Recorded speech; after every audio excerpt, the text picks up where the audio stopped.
Hello friends, मैं advocate Wasim Ahmad एक बार फिर आपके साथ जुड़ा हूँ। और इस बार मैं एक चीज़ आपके साथ लेके आया हूँ। एक समाज में जो बढ़ते क्राइम रेट को देखते हुए मैंने ये देखा है कि हमारे समाज के छोटे बच्चे जो 12 साल से लेके 18 साल, 13 या 14 साल से लेकर 18 साल तक के बच्चों में क्राइम रेट ज़्यादा बढ़ रहा है। और जो हमारे यहाँ एक व्यवस्था बनी होती है, जो 18 साल से कम के बच्चे क्राइम में लिप्त होते हैं, उनके लिए एक अलग से बोर्ड बना होता है। वो कोर्ट में पेश नहीं होते, उनकी जो कार्यवाही होती है वो कोर्ट में नहीं होती। उनका एक बोर्ड बनाया होता है जिसको बोलते हैं जुवेनाइल जस्टिस बोर्ड। तो उसमें मैंने अभी कुछ दिनों में ये देखा है, पिछले लगभग 1 साल पहले से, कि 1 साल क्या आपको मैं बता दूँ, करीब साल डेढ़ साल से इसमें क्राइम रेट बच्चों का ज़्यादा बढ़ रहा है। ये जो बच्चे आ रहे हैं बहुत ज़्यादा यहाँ पेशी हो रही है। तो मुझे ये लगा कि बच्चों में क्राइम रेट बढ़ना ये बहुत ही चिंता का विषय है, बहुत ही खतरनाक चीज़ है। और इसको कैसे रोका जाए, या क्राइम रेट को जो रेशो बढ़ रहा है बच्चों में, उस पे कैसे लगाम लगाई जा सकती है। तो इसके लिए मेरे दिमाग में मैंने काफ़ी गहन इस पे विचार किया। काफ़ी दिन से सोच रहा हूँ कि कैसे किया जाए, क्या किया जाए। तो मेरे मन में एक बात आई है जो मैं आपसे डिस्कस करना चाह रहा हूँ, जिससे हमें तो हो सकता है 2 फ़ायदे हो जाएँ मेरे हिसाब से। और भी अगर आप इस पे विचार करें तो और भी फ़ायदे हो सकते हैं। तो पहला जो मैं बताने जा रहा हूँ, जो क्राइम रेट बच्चों में बढ़ रहा है, इसको कैसे कम किया जा सकता है। और इसके साथ-साथ जब हम इस चीज़ को अपने समाज में अपने आपस में डिस्कस करेंगे, जो मैं ये वीडियो बनाने जा रहा हूँ, इसको जो आगे बताऊँगा, इस चीज़ को मैं पहले बता रहा हूँ कि जो डिस्कस करेंगे हो सकता है उससे एक चीज़ और निकल के आ जाए, जिससे हमारे समाज में पढ़े लिखे लोगों की और तादाद बढ़ेगी। और ये होगा कि कानून का जो जानकारी होगी वो ज़्यादा बढ़ेगी। तो सबसे पहले मैं इसमें बताना चाहता हूँ, अगर हम जो छोटे बच्चों का जो क्राइम रेशो बढ़ रहा है, उसको कम करना चाहें तो स्टार्ट हम कर सकते हैं अपने घर से और अपने स्कूल से। तो मैं स्कूल में पहले बताऊँगा कि अगर हम जिस भी स्कूल में अपने बच्चों को भेज रहे हैं, उस स्कूल में का जो क्राइम रेशो देखा गया है वो 13 या 14 साल से लेके 18 साल से कम की उम्र के 18 साल तक के बच्चों के बीच में देखा गया है। तो उसको लेके मैं आया हूँ। तो जो 12, 13, 14 साल के बच्चे होते हैं, वो लगभग छठी 7वीं क्लास के होते हैं। तो मेरा ये सोच है कि अगर हम किसी भी स्कूल में छठी क्लास से लेके, कम से कम छठी क्लास से लेके 12वीं तक क्लास तक के बच्चों के लिए कोई एक सेमिनार स्टार्ट करें, ऑर्गेनाइज़ करें। एक पर्टिकुलर सिलेबस, मेरी माँग तो ये है कि पर्टिकुलर सिलेबस रखा जाए कानून की किताबों को लेके, लेकिन ये हो सकता है कि बच्चों पे ज़्यादा बोझ हो जाएगा पढ़ाई का। तो इस वजह से अगर ये सिर्फ़ सेमिनार के तौर पे बच्चों के स्कूलों में बच्चों को एक ऑर्गेनाइज़ किया जाए, जैसे कि 15 दिन में या महीने में एक सेमिनार, 1 घंटे का, 1.5 घंटे का एक सेमिनार ऑर्गेनाइज़ करवा के उसमें बच्चों को, छठी से 12वीं तक के बच्चों को उसमें बुलाया जाए। उस सेमिनार में किसी एक्सपर्ट से जो कानून के ज्ञाता हैं, उनसे उसमें बुला के उनको बताया जाए कि हमारे बच्चों को कानून के बारे में आप अवगत कराएँ। तो वो उस एक्सपर्ट के द्वारा अगर हम ये बच्चों को बताएँ कि किस कानून में कौन-सा अपराध है, या कौन-सा एक्ट अभी हमारे देश में चल रहा है, कौन-सा कानून चल रहा है। जैसे कि अभी आईपीसी और सीआरपीसी चलता था हमारे देश में, अब उसकी जगह ले ली है बीएनएस और बीएनएसएस ने। तो और जैसे पहले चलता था इंडियन एविडेंस एक्ट, और अब उसकी जगह ले ली है भारतीय साक्ष्य अधिनियम ने। इसी तरीके से कई कानून और भी आते हैं। तो मैं मोटा-मोटी ये चाह रहा हूँ कि बच्चों को, अगर छठी से 12वीं तक के बच्चों को इसके बारे में बताया जाए कि भई आईपीसी या बीएनएस में आपने कोई अपराध किया तो उसके सेक्शन में ये डेफिनेशन दी हुई है, पर्टिकुलर डेफिनेशन दी हुई है। तो बच्चों के दिल दिमाग में ये आ जाएगा, क्राइम से तो वो अवगत हो जाएँगे कि पर्टिकुलर काम करने से ये क्राइम होता है, उसमें ये सज़ा होती है, 2 साल, 3 साल, 4 साल, 10 साल, ये इस टाइप से। तो अगर बच्चा 12, 13 साल, 14 साल का बच्चा है, किसी गलत संगत में पड़ने की वजह से गलत काम, अपराध की तरफ उसका ज़हन चला जाता है, और वो उसमें ज़्यादा आनंद आने लग जाता है कि पढ़ाई इससे बेहतर बच्चे को ये लगने लग जाता है कि ये जो गलत काम है, इसमें ज़्यादा इंटरेस्ट आ रहा है। क्योंकि उस बच्चे को पता नहीं होता क्या गलत है, क्या सही है।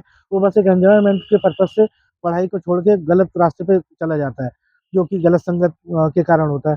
तो अगर उस बच्चे को हम पहले से ही स्कूल या अपने घरों में ये बता के रखेंगे कि बेटा, अगर आपने किसी भी गलत संगत में कोई गलत काम किया, तो वो पर्टिकुलर इस सेक्शन में ये डेफिनेशन दी हुई है और उस डेफिनेशन के मुताबिक आपको इस सेक्शन में इतनी सज़ा है।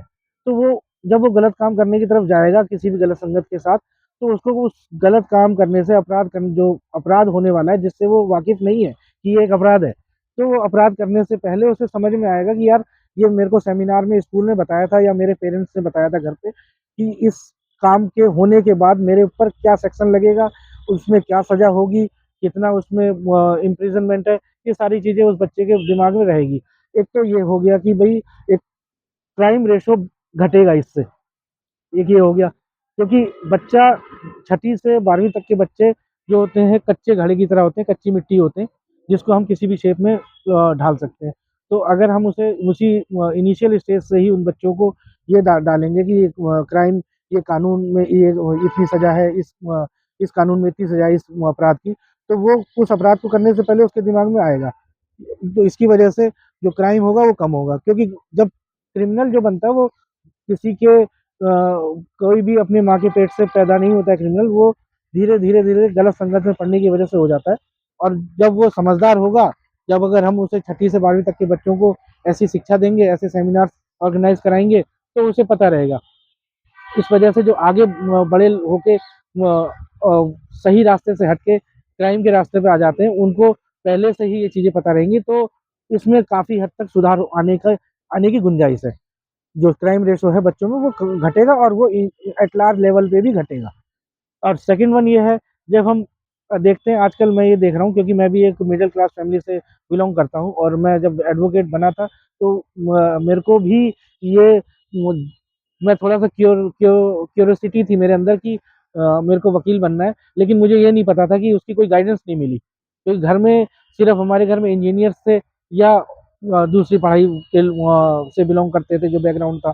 तो इस पढ़ाई का जो कानून की पढ़ाई का जो बैकग्राउंड था हमारे पूरे खानदान में नहीं रहा पहले, तो इस वजह से स्कोप हमें पता नहीं लगा। इसके बारे में मेरे को पता लगा जब मैंने ग्रेजुएशन में एडमिशन ले लिया कि इस ग्रेजुएशन करने के बाद मुझे आगे क्या स्कोप क्या है। तो मैं ये चाहता हूँ कि अगर अक्सर ये देखा गया आप लोगों को भी पता होगा कि हमारी मिडिल क्लास फैमिलीज़ में बस पढ़ाई का स्कोप क्या है कि एक तो आप इंजीनियर बना दो अपने बच्चे को, ये देखा जाता है कि इंजीनियर, डॉक्टर या थोड़ा-सा अच्छे अवेयर्ड फैमिली से बिलॉन्ग करता है जो ज़्यादा नए हायर क्लास की फैमिलीज़ हैं, वो यूपीएससीज़ में प्रेफ़र करते हैं, सिविल सर्विसेज़ में प्रेफ़र करते हैं। लेकिन मैंने ये नहीं देखा कि कोई अपने बच्चे को बोले कि मैं अपने बच्चे को जज बनाऊँगा या वकील बनाऊँगा या उसके लिए उस अपने बच्चे को गाइडेंस दे। तो उन क्योंकि हमें पता ही नहीं है जो हमारे देश के कानून हैं, हमारे देश के जो सिस्टम है, कैसे चल रहा है, तो हम अपने बच्चों को गाइडेंस नहीं दे पाते क्योंकि हम सुनी-सुनाई बातें जो समाज में व्याप्त है कि इंजीनियर, डॉक्टर और यूपीएससी, सिविल सर्विसेज़, ये मोटा-मोटी हमको पता है। लेकिन हमें जुडिशरी के बारे में, कानून के बारे में नहीं पता कि हम अपने बच्चों को इस लाइन में भी एक स्कोप बता सकें। तो जो मैं मेरा ये जो ये पहल है मेरी, ये मैं चाह रहा हूँ मेरी एक पहल बने और मेरे हमारे स्कूल के जो सरकारी स्कूल हो, चाहे प्राइवेट स्कूल हो, चाहे छोटे स्कूल हो, चाहे बड़े स्कूल हो, वो सब ये पहल स्टार्ट करें। छठी क्लास से ये ऑर्गेनाइज़ करें जो लीगल सेमिनार के नाम से या किसी भी नाम से जिसमें लीगल जो स्कोप है उसके बारे में बताया जाए। और जब हम बताएँगे तो उस बच्चों के ज़हन में स्टार्टिंग से ही छठी क्लास से ही आ जाएगा कि हाँ, हमारे पास एक स्कोप और भी है। जब वो पढ़ेंगे तो हो सकता है उनका इंटरेस्ट इधर भी आए और जब इंटरेस्ट आएगा तो वो आजकल सबके पास फ़ोन है, हर घर में फ़ोन है और वो सब में इंटरनेट है। तो गूगल पे जाके बच्चा सर्च कर सकता है, नई-नई जजमेंट्स आती हैं ऑनरेबल सुप्रीम कोर्ट की, ऑनरेबल हाई कोर्ट्स की, जो जजमेंट्स आती हैं उसको अगर इंटरेस्टेड होगा बच्चा इंटरेस्ट कहीं किसी भी फ़ील्ड में हो सकता है। तो वो उसको भी सर्च करके उसको पढ़ेगा और अपनी पढ़ाई के अलावा भी उस पे बात कर सकता है। तो जब वो पढ़ेगा तो आगे उसका इंटरेस्ट बढ़ेगा और वो इस लाइन में आएगा, लॉ करेगा, एलएलबी करेगा और फिर जुडिशरी और वकालत की लाइन में आएगा, जिससे हमें अच्छे वकील और अच्छे जज भी मिलेंगे। और इसका सबसे बड़ा फ़ायदा ये होगा कि जो हमारे देश में साढ़े 3 करोड़ से भी ज़्यादा केस पेंडिंग है, जिसका कारण ये है कि हमारे पास वकीलों और जजों की कमी है, इस वजह से ये केस पेंडिंग है। अगर हमारे पास आज की पीढ़ी पढ़ेगी, उनके पास ये स्कोप आएगा कि मेरे पास एक वकालत का भी स्कोप है, मैं आगे जाके वकील भी बन सकता हूँ या आगे जाके जुडिशरी भी बीट कर सकता हूँ, जुडिशरी में जा सकता हूँ। तो हमें इनकी संख्या ज़्यादा मिलेगी और अच्छी संख्या मिलेगी वकीलों की और जजों की, जिससे हमारे देश की जो न्याय व्यवस्था है वो भी सुधरेगी और जो पेंडेंसी ऑफ ट्रायल्स हैं, केसों की पेंडेंसी है वो भी कम होगी। और इसमें ये भी होगा एक फ़ायदा कि अगर आप जुडिशरी में आते हैं और एक अच्छे वकील या बनते हैं, तो जो हमारे देश में न्याय व्यवस्था है वो इंस्टेंट न्याय व्यवस्था नहीं है। अगर आपके साथ आज गलत कुछ हुआ है तो उसको और न्याय मिलते-मिलते आपको पता नहीं कितने दिन लग जाए, छोटे-छोटे केस में 5-5 साल लग जाता है। तो इसका ये मतलब नहीं बनता कि आपके साथ गलत आज हुआ है, 5 साल बाद आपको न्याय मिले तो वो न्याय नहीं कहलाता। जिसको कहते हैं justice delayed is like a justice denied. मतलब कि अगर अगर जस्टिस डिले हुआ, मतलब न्याय अगर लेट हुआ, देर से मिला न्याय, तो जस्टिस डिनाइड के बराबर की कैटेगरी में माना जाता है। मतलब कि जस्टिस आपको नहीं मिला, फैसला नहीं मिला आपको, तो आपके साथ न्याय नहीं हुआ। इसका ये मतलब माना जाता है। तो इससे काफ़ी सारी चीज़ें हो सकता है।